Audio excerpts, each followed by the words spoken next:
नमस्कार दोस्तों, सभी को जय श्री कृष्णा। अपन लाइब्रेरी साइंस की नई क्लास स्टार्ट कर रहे हैं। तो अपन सबसे पहले इसी पार्ट से शुरू करेंगे, वर्गीकरण। और टॉपिक का नाम ही अपना क्या रहेगा, वर्गीकरण। सूचीकरण बाद में करेंगे, पहले वर्गीकरण करेंगे तो ही सूचीकरण समझ में आएगा। अपन इसको कनेक्ट करते होते जोड़ेंगे।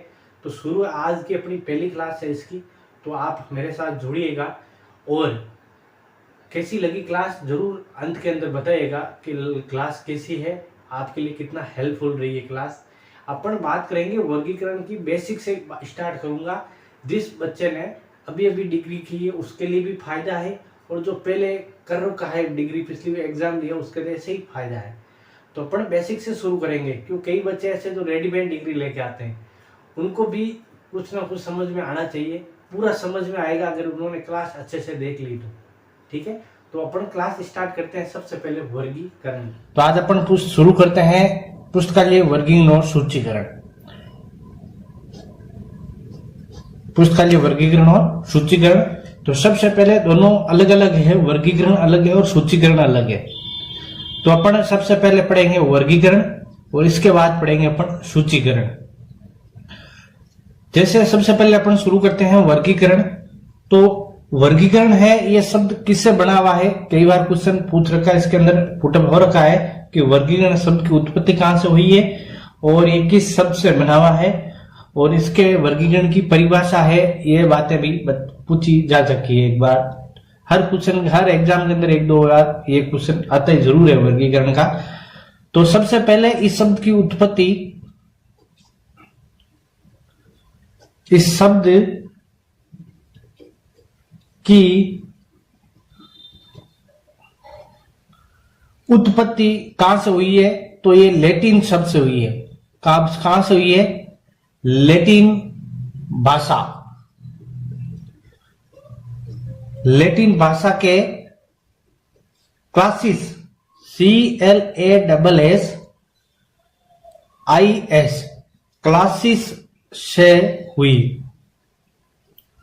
तो क्वेश्चन आ जाए वर्गीकरण शब्द की उत्पत्ति, तो इस शब्द की उत्पत्ति क्लासिस वर्ड से, तो किसका है, लैटिन शब्द का है। और इसका अर्थ क्या होता है, इस क्लासिस का अर्थ होता है समूह बनाना। क्या होता है, समूह बनाना, मतलब समूह के अंदर इसको विभाजित करना, यही वर्गीकरण का अर्थ है। अगर इसको अपन एक परिभाषा के अंदर लिखें तो इसका अर्थ होता है जैसे समान वस्तुओं को समूह बनाना। इसको अपन एक परिभाषा के अंदर लिख डालें तो क्या होगा, तो परिभाषा के अंदर अपन लिखे तो समान वस्तुओं को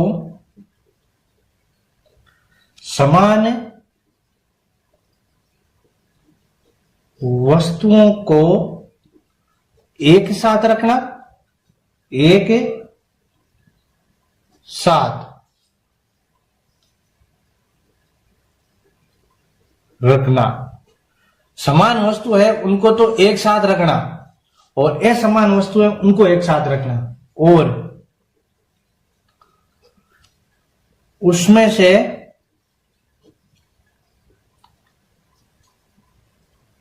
असमान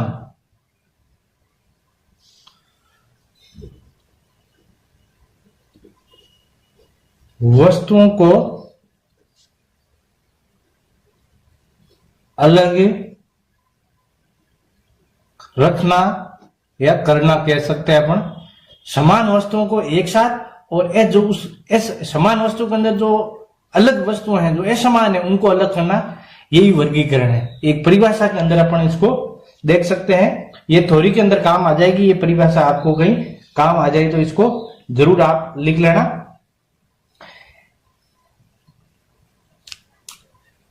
फिर आता है वर्गीकरण के अनुसार, रंगानाथन के अनुसार वर्गीकरण क्या है, रंगानाथन के अनुसार वर्गीकरण क्या है। तो वर्गीकरण ने वर्गीकरण की 3 अवस्थाएं बताई थी। कितनी अवस्था बताई थी, 3। तो अपन लिखेंगे रंगानाथन के अनुसार।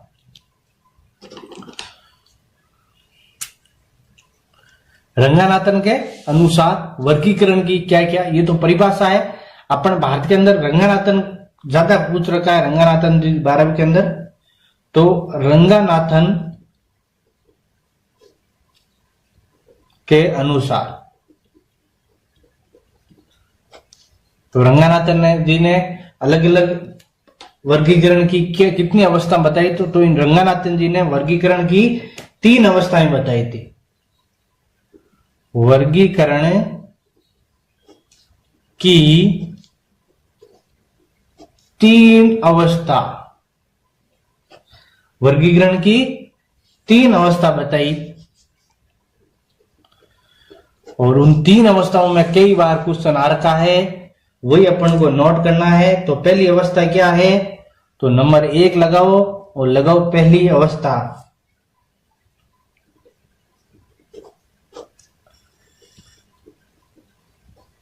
पहली अवस्था रंगानाथन 3 अवस्था बताई, इसके अंदर पूरा वर्गीकरण दे दिया इन्होंने। कैसे किया, तो पहली अवस्था के अंदर क्या, समान वर्गों को एक साथ रखना, उसमें से असमान वर्गों को अलग करना। जो परिभाषा ही थी वही यही सूट करती है। तो इसके अंदर लिख लो, समान वर्गों को एक साथ रखना। जो समान वर्ग है उनको तो एक साथ रखना, तथा असमान वर्गों को अलग रखना।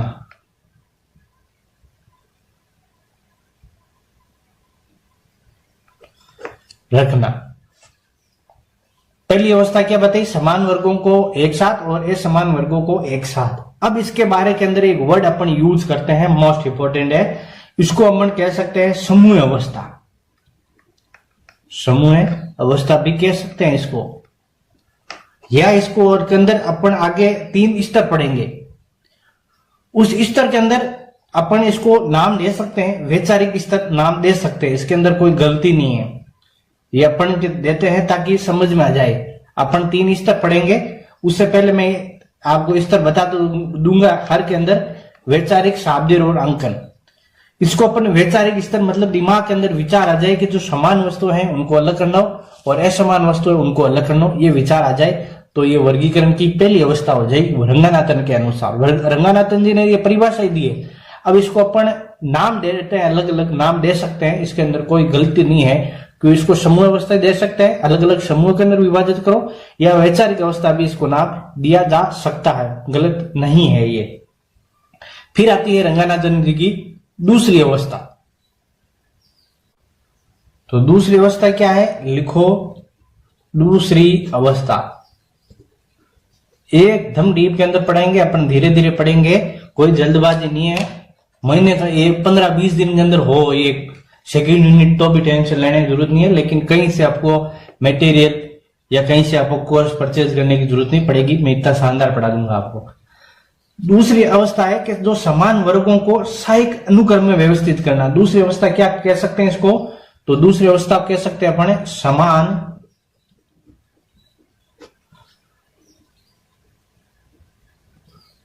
वर्गों को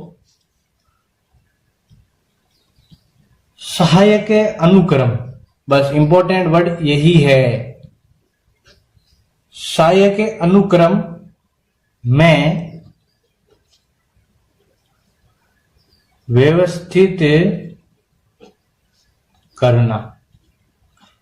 सहायक अनुक्रम के अंदर व्यवस्थित करना, और इसके अंदर उसके अंदर अपने वैचारिक नाम दिया, इसको अपन दे सकते हैं शाब्दिक स्तर, दे सकते हैं इसको, कोई गलत नहीं है। आपको इससे मैं नाम देता हूं तो इससे आपको पता चल जाएगा वैचारिक स्तर क्या है और शाब्दिक स्तर क्या है, इसके बारे के अंदर पूरी जानकारी मिल जाएगी, क्योंकि इसको अपन बाद में अंकन के स्तर पढ़ेंगे, डीप के अंदर पढ़ेंगे। ये वैचारिक यही से ही शुरू होता है। अगर आपको ये पता चल जाए वैचारिक अंकन, शाब्दिक अंकन और अंकन स्तर, ये तीनों पता चल जाए तो आपको बहुत ही इसके अंदर हेल्प मिल जाएगी वर्गीकरण के अंदर। तो अपन समान वर्गों को सहायक अनुक्रम में व्यवस्थित करना, इसको कह सकते हैं अपने। तो इसके अंदर इंपॉर्टेंट वर्ड कौन सा है, सहायक अनुक्रम। तो सहायक अनुक्रम मतलब इसके अंदर समान, एक अनुक्रम, एक व्यवस्थित व्यवस्थित श्रेणी के अंदर व्यवस्थित करना, उसको कहते हैं सहायक अनुक्रम के अंदर विभाजित करना। और तीसरी आती है तीसरी अवस्था, अपन ये भी लिख लेते हैं, ये सेकंड हो गई। और तीसरी अवस्था लिखो आप, तीसरी अवस्था, तीसरी अवस्था। तीसरी अवस्था क्या है? सहायक अनुक्रम में व्यवस्थित वर्गों को अंक प्रदान करना। तो इसको अपन दे सकते हैं सहायक अनुक्रम में व्यवस्थित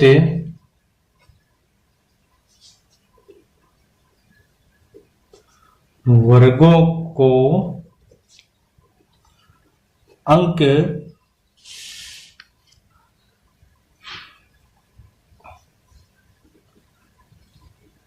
प्रदान करना।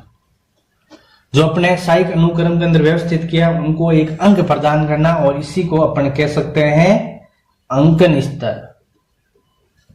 अंकन स्तर, अंकन मतलब उनको नंबर प्रदान कर देना, जो उसका वर्ड मिलता है उसको प्रदान करना, इसको ही कहते हैं अंकन स्तर। ये थी अपनी बेसिक जानकारी, जिसके अंदर मैंने वर्गीकरण के अंदर बता दिए। अब अपन देखते हैं वर्गीकरण की परिभाषा क्या है। तो हेडिंग लगाओ आप, वर्गीकरण की 3-4 परिभाषा लिखा देता हूं, इंपॉर्टेंट है वो भी वर्गीकरण, क्योंकि सीधा कोटेशन पूछा जाता है तब वहां ये परिभाषा पूछी जाती है, वर्गीकरण की परिभाषा। तो वर्गीकरण की परिभाषा क्या है? तो अलग अलग लेखकों ने अलग अलग इनकी परिभाषा दी है। तो सबसे मोस्ट इंपोर्टेंट कहता है मार्ग्रेट मान की। तो पहली परिभाषा लिखो आप, मार्ग्रेट मान की। कई बार एग्जाम के अंदर सीधी परिभाषा पूछ रखी है, वही परिभाषा मैं आपको वापस लिखा रहा हूं, वही भाषा का यूज करूंगा ताकि एग्जाम के अंदर सीधा सीधा वापस क्वेश्चन आए तो आपको कोई प्रॉब्लम ना हो। मार्ग्रेट मान ने कहा था कि पुस्तकों का वर्गीकरण, पुस्तकों का वर्गीकरण ज्ञान का वर्गीकरण है। ज्ञान का, पुस्तकों का वर्गीकरण क्या है? ज्ञान का वर्गीकरण है। बस इसी को आप अंडरलाइन कर लो। पुस्तकों का वर्गीकरण क्या है? ज्ञान का वर्गीकरण है, जिसमें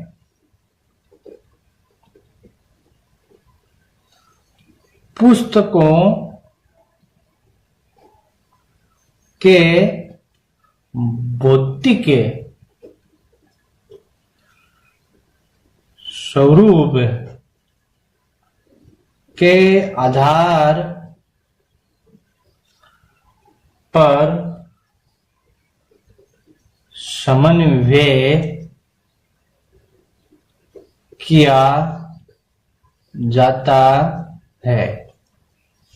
इसको आप इंपॉर्टेंट क्या करना है? इसके अंदर आप इंपॉर्टेंट करना है जो पुस्तक का वर्गीकरण है, ये किसका वर्गीकरण है? ज्ञान का। इसको अंडरलाइन कर लेना, ये ज्ञान का वर्गीकरण है। बस एक एक हर परिभाषा के अंदर जब आप याद करने का तरीका यही है, आप इसको याद करने का रखना, मतलब ये मार्ग्रेट मान तो इसका ज्ञान का वर्गीकरण है। बस एक एक वर्ड पकड़ो, हर के अंदर आराम से आपको समझ में आ जाएगी, आराम से हो जाएगा। फिर आता है हेनरी ई ब्लिप, पहली परिभाषा होगी। दूसरी परिभाषा लिखाई थी हेनरी ब्लिप ने, तो लगाओ हेनरी ई ब्लिस ने कौन सी परिभाषा बताई वो लिखना है, क्योंकि यही भी इंपॉर्टेंट है। हेनरी ब्लिप ने बताया था पुस्तकालयों का वर्गीकरण एक ऐसी वर्गीकरण प्रक्रिया है, तो लिखो एक पुस्तकालयों का वर्गीकरण ऐसी प्रक्रिया है,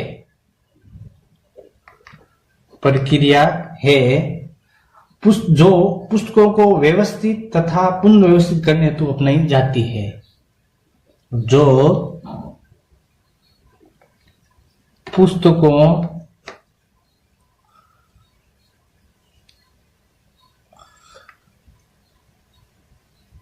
पुस्तकों को व्यवस्थित तथा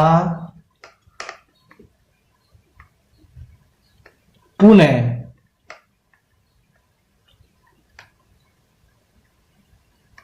व्यवस्थित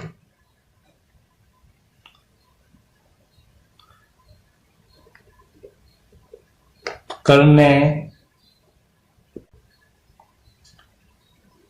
हेतु अपनाई